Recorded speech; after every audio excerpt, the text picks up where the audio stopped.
Yok.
Ben Duran Kubat.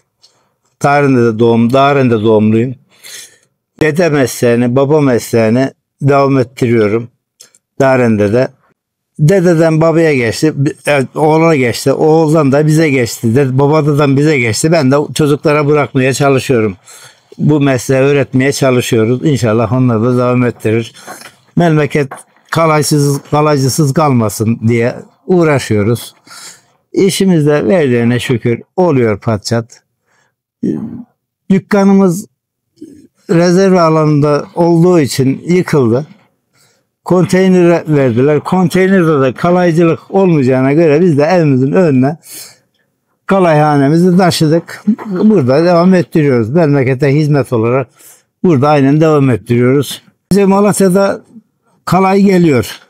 Hekiman'dan, Gürün'den, demek ki oralarda kalaycı yok. Bizim buraya getirip kalaylattırıyorlar.